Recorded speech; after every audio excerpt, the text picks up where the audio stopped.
Please welcome Helen Moses.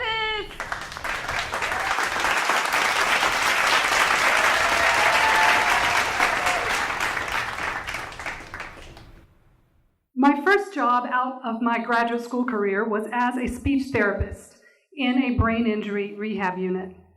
And there I worked with patients who, just like that, had lost their ability to communicate. They had lost their voice. And I watched them and their families cope with this sudden, devastating loss. It was miserable for these people. Working with them made me vow that I would never, ever, ever take my voice for granted. But 10 years later, after I left that job to be a full-time mom, I was doing just that. I had spent so much time taking care of other people that I had lost the value of my voice. And it didn't feel good. I wouldn't say no, and I would regret it. I wouldn't ask for help, and I would regret it. I wouldn't speak up for what I wanted on my own damn pizza, and I would regret it. Recently, I've been on a quest to speak up with confidence, and it feels good.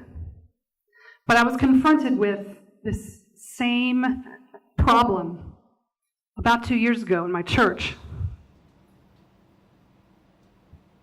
A woman was organizing a women's retreat at my church.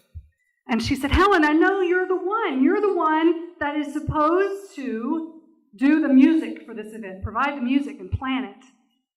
And I thought to myself, okay, that's good. Okay, she's somebody who's pretty connected, if you know what I mean.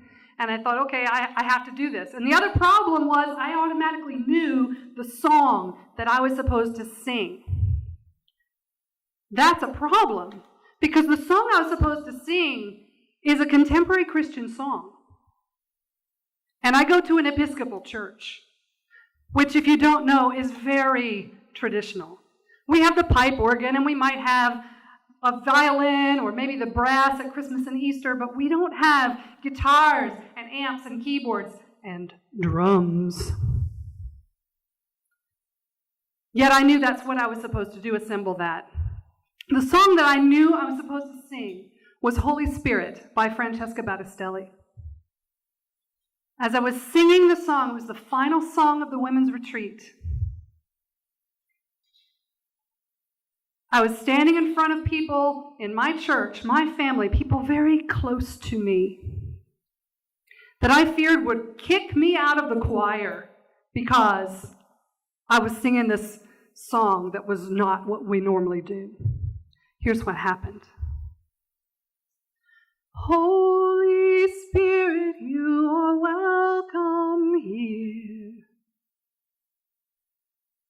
I noticed that my hands started going up to my sides. And I put them back down pretty quickly. Come flood this place and fill the atmosphere. Oh, Helen, your hands need to go down. Nobody raises their hands in this church. They're going to kick you out.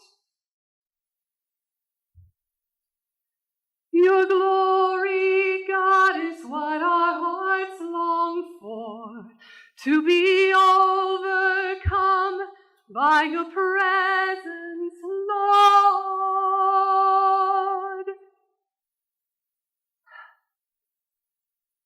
It was in that moment that I felt the freest I had ever felt. I didn't care what anyone else thought about me. I didn't care if they kicked me out of the choir. I just knew that I felt free. I didn't worry about judgment. I didn't worry about rejection, which is something I've dealt with all my life. Fear of rejection. People not liking me. But I found that piece of freedom, and I want more of it. More importantly, I want that for all of you.